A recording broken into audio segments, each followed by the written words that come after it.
a second. Okay. Hey, hello. Hi, everybody. Come on in. Come on in.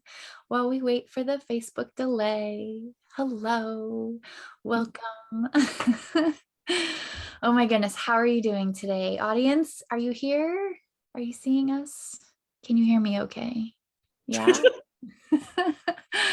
All right. Please give us a like and a comment to let us know that you're here.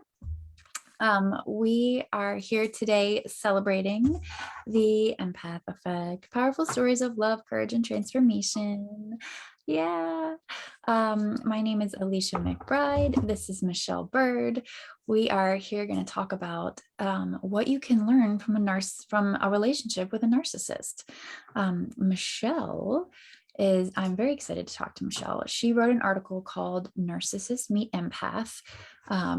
It is, again, inside this book that the Empath Effect has 22 stories from 22 different people, all walks of life, all empaths coming together to share their journey and their story and their trauma, like what happened in their life and how they overcame that, and what their healing journey looked like. So I'm very excited to talk to Michelle. Michelle began her spiritual journey in 2017 when her dad died of stage 4 glioblastoma, which is a rare and aggressive form of brain cancer. She grew up in a conservative Christian church, and she wholeheartedly wanted to believe in, but there was always something there that did not make sense, or something that she felt like she needed to question. When her dad passed, she learned the lesson of love. Everything is love. Everything is love. Through her awakening, she discovered what the heck an empath is and that she is one. This awakening led her to where she is today as we are reading her biography. So welcome, Michelle. Hello. Hi. Thanks for being here. Of course. I'm excited. So, Kind of nervous. oh, it's totally okay to be nervous. Totally okay. So we're just going to have a conversation about narcissists. Which is something you have experience with firsthand. So why don't you tell us, your story inside the book is called Narcissist Meet Empath, a story of growth. Without giving away too much from the story, why don't you share with us, some things that you've learned coming out of a relationship with a narcissist? Yeah. He was actually diagnosed, which good job. Um, so I learned that, speaking up for yourself, you are your biggest advocate. And if you're miserable, say something. If you don't like something, say something. Boundaries are so important. In my entire life, I want to say I was a people pleaser. I put everybody before me. And that was a lesson that I learned through this. It's okay to be selfish sometimes if your mental health is jeopardized. Like, I didn't realize, this is gonna sound so sad. I didn't realize how miserable and how I lacked so much self-confidence until I was finally free and I learned that lesson. And then I was like, oh crap, I need to get out of this. Like, this is not for me. So the main lesson was just the power of self-love that can get you so far. Believe in yourself. You can hear my cat screaming from inside. Believe in yourself and you can pretty much do anything. I got out of a crazy relationship. You can read about it in my story. Got out of that, and everything now, it's like a domino effect. Everything is just boom, boom, boom, boom, boom, boom, boom, falling how it's supposed to. I was fighting my path for so long, and my path of self-love, my spiritual path, all of that. And now here I am, a published author. And my story is being told to help other people because I finally learned that lesson of loving me for me and not trying to be this person that other people expect me to be. Yes. Oh my gosh, we could have an entire conversation about that. about love. So I guess your main lesson from your relationship with this narcissist, it was learning to love yourself. Yeah, be an advocate for me, not just, I don't say blindly following because that sounds really sad, but like, okay, whatever you say, honey, like I'll follow you to the end of the earth because I'm supposed to. um, and because they'll be mad at me if I don't and manipulate me into thinking that I'm the problem when I just don't want to do it. Yeah, because you're not the problem. Let's talk. Ooh, so that leads me to a good question. What do, what does it look like to be in a relationship with a narcissist? Like how do you know you're in a relationship with a narcissist? So it's like night and day from the relationship I'm in now with with my person. So I have freedom now, and I didn't have freedom before. Even to go visit family, I had to get permission. Um, or like he wouldn't come along with me because he doesn't want to deal with that. Um, it was a few hours with my family, whereas we would go for days with his family, and that was okay. There was no give and take. It was, if you do what you want to do, you're going to be punished. I'm not going to come along. I'm not going to do this, this, and this because you did what I told you I didn't want to do. Um, it was very controlling and manipulative. And towards the end of it, when I finally was like, this isn't normal. Where am I supposed to be? What's going on? This isn't a normal relationship. And I started fighting back. It just got worse and worse and worse. And I do give one example in my article, in my story. So, I mean, when I finally realized that like I can't be controlled, it was so freeing. But in the moment, I didn't realize how like dead I was. I was going through my phone and deleting pictures of our relationship, like pictures that we had together. And you can see in my eyes, I was not okay. Because I see the pictures that I take now, and I'm like, oh my God, look, there's light in my eyes. It was so dark inside of me, and it was awful. But Feels right, but they manipulate you into thinking that what they're doing is normal, and you just blindly follow because you believe that. And I had so many friends, I think you were one of them, like, girlfriend, get out. And I'm like, no, it's okay, it's fine. he loves me. I did that. Yeah, I know. we helped each other get out of that mess. Yeah, I was gonna say, not only did I help, I was telling you to leave, you were telling me to leave. Right. That's how our relationship started. Yeah. So And I'd like to say, I'm going to pause you for just a second. I'd like to say hello real quick to our new viewers. We are actually live from our beginner empath group, and Michelle has been an admin of my beginner empath group on Facebook from when the group grew so big that I couldn't handle it by myself. So I just want to take a second to acknowledge that Michelle has been here since nearly the very beginning. She's been an asset to this beginner empath group. And I want to acknowledge our viewers and say hi. Thanks for watching. If you have questions, please let us know in the comments. Okay, so we met because I went to the Healing Spirit Cafe in St. Peter's Village, and I met you there. And at the time, I was going through my narcissistic relationship, and it was towards the end. And you helped me tremendously at that time. And then we were talking about you, and I was like, oh no, this sounds awfully familiar. This is not good, Michelle. not at all. But when you're in it and you're in the trenches and you don't see it because you just have these rose-colored glasses on, you're like, that's not me. No, He's fine. This is fine. Everything is fine. And like the fire behind you, you just don't see. Oh my gosh. Yeah, that's true. I mean, you're totally blind. And I mean, in my experience, he's gaslighting, and I didn't know gaslighting was a thing. I didn't know that existed. And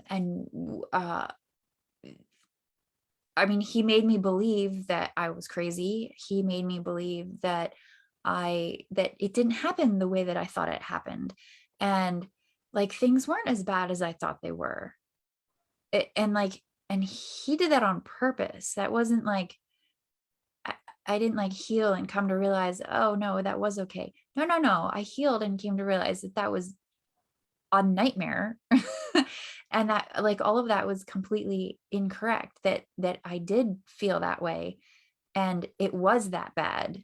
You know, and I felt, I never remembered not never, but I often didn't, I often don't remember details. But I always remember the way that I feel. I always remember how I felt at the time. I always remember the way that I feel now, like in reflection on that. And one of his tactics were, because I couldn't produce a detail of our argument or a detail of what happened, he used that against me. And that was awful. Absolutely. And I think you had a similar experience. Right. Well, I mean, I teach a class on forgiveness. So, I mean, I was also like one of those people like, oh yeah, I teach forgiveness, gotta do it. So it was literally forgive and forget. And I've always like had that mantra. My dad instilled that into me. I think like the church community growing up like instilled that into me.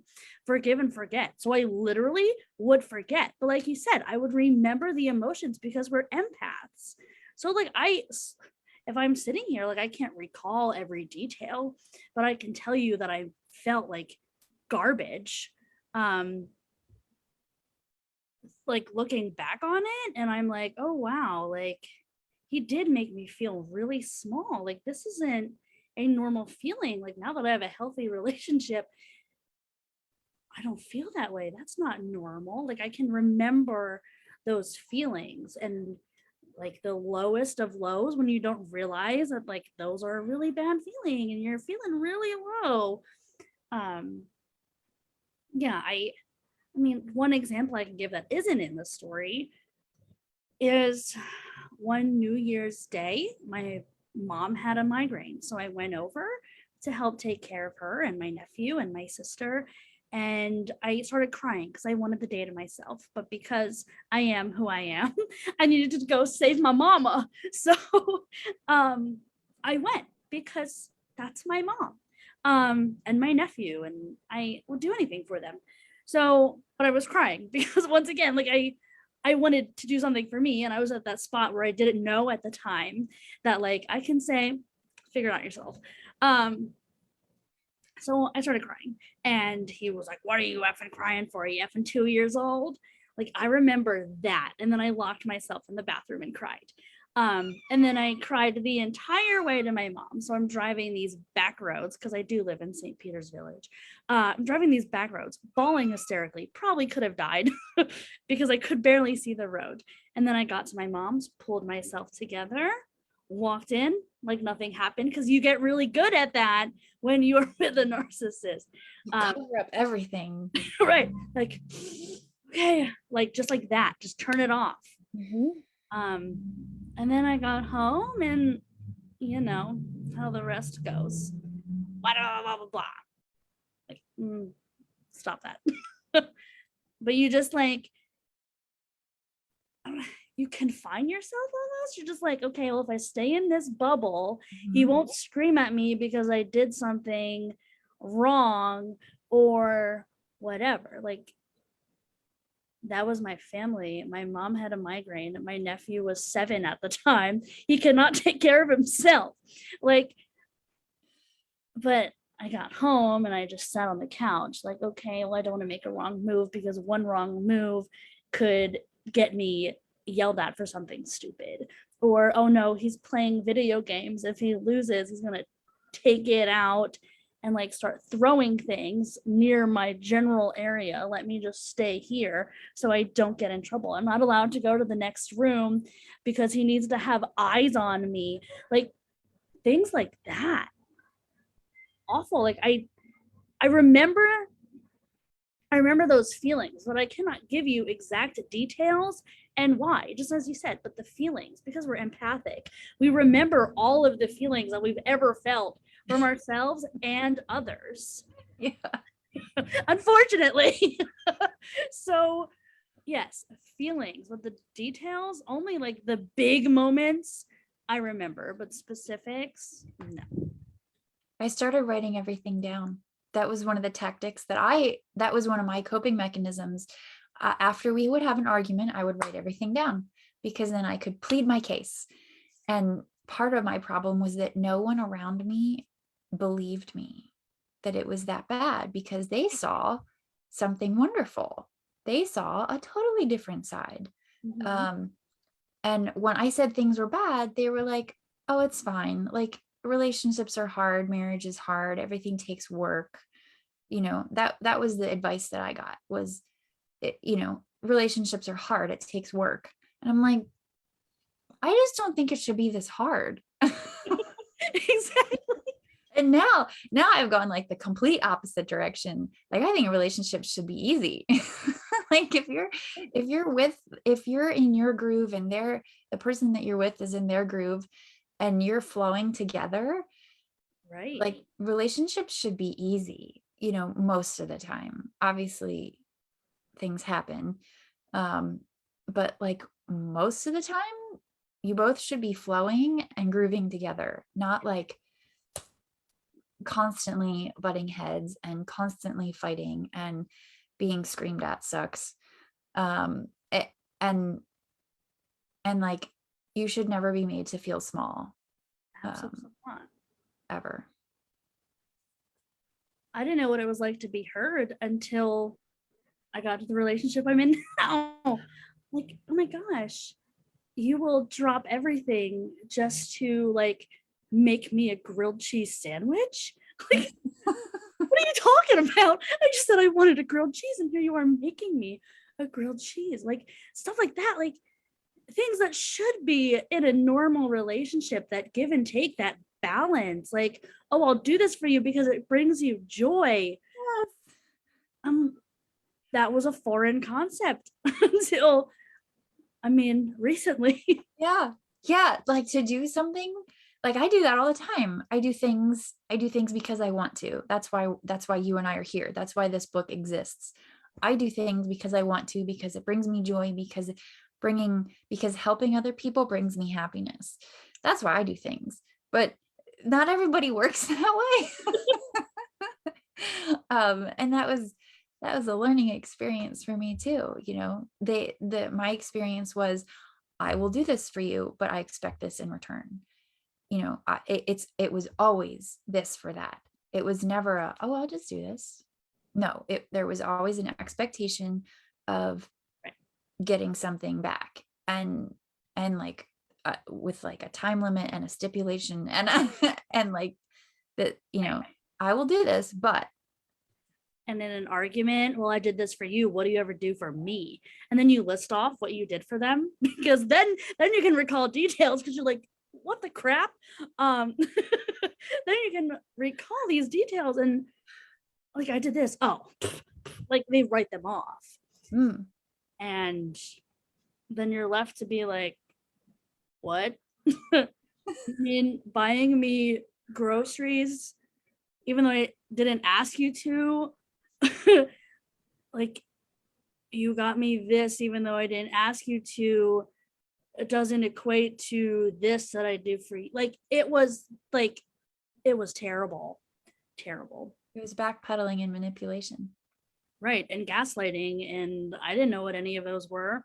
I didn't even know what a narcissist was until I began this path. Yeah.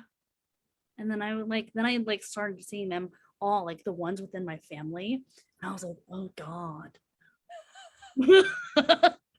Now that your eyes are open, you can spot them easily. I can see clearly now. Now the rain is gone. I can see all the obstacles in my way. Right. And I mean, that goes back to what it taught me. It taught me self-love and boundaries. It's okay to say no because you are mentally drained.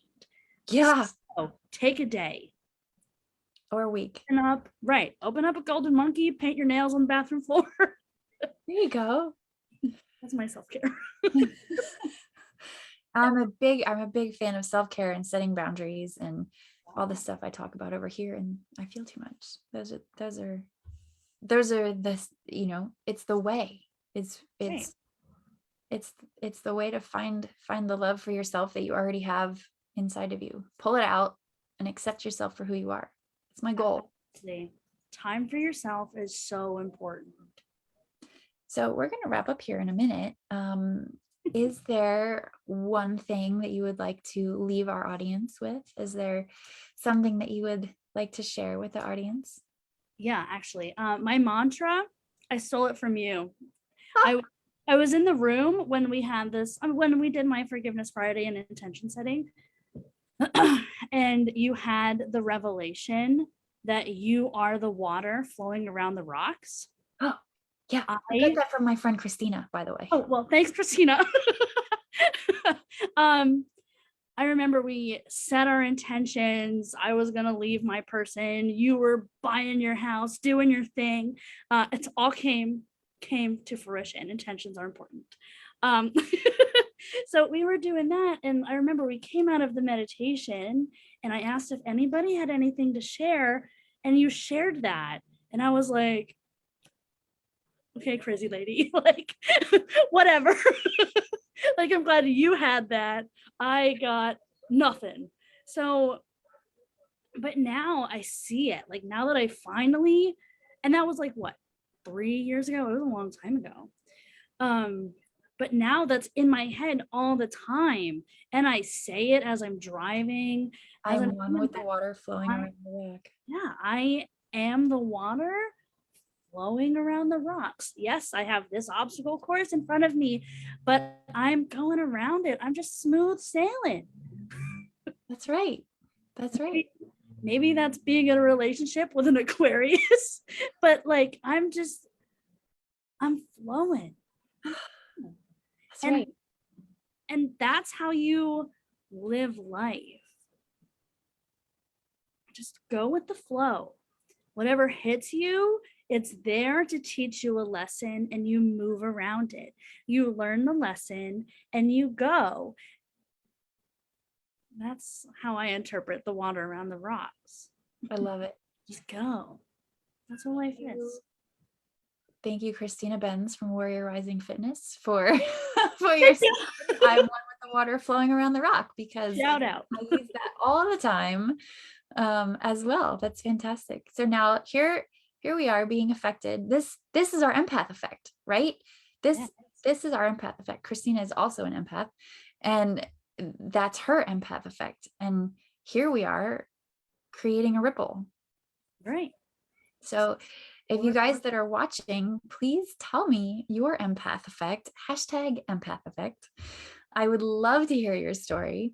I'm super excited. Thank you, Michelle, for being on here today. Thank you for the opportunity. Thanks for chatting about narcissists and what we can learn from a narcissistic relationship and what it looks like to be in a narcissistic relationship. That's what we talked about today. Thanks everybody for being here. Thank you, Michelle. Oh, Michelle, can people find you somewhere? Are you on Facebook? Where can people? I am. Mindfulness with Michelle. I just became a Reiki master teacher. Yay!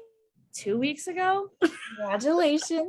I fought that path for about 4 years. Oh boy. I was not the water flowing around the rocks. You are now. Yes. And I did it with the love of my life. And that, I think, was the best thing ever. Bawled during the attunement. It was beautiful. Beautiful. But yeah, Reiki master teacher. I love my tarot cards. I started taking up runes because you do, and I was like, this is interesting. Runes are fun. They are fun. So yeah, just fun things on there. Mindfulness with Michelle.com, Instagram, and Facebook. Yay. Well, thanks, Michelle. Thank Thanks you. for being on here. And again, my name is Alicia McBride, and you can find me at healinglight.empath.com. We were here today talking about celebrating the empath effect, which people are comparing to chicken soup for the soul. Ah, I'm super excited about that. So thanks, everybody. We will see you next time. Enjoy the rest of your day. Again, feel free to comment, use the hashtag empath effect, and tell me your empath effect. Thanks, everyone. Bye. Bye.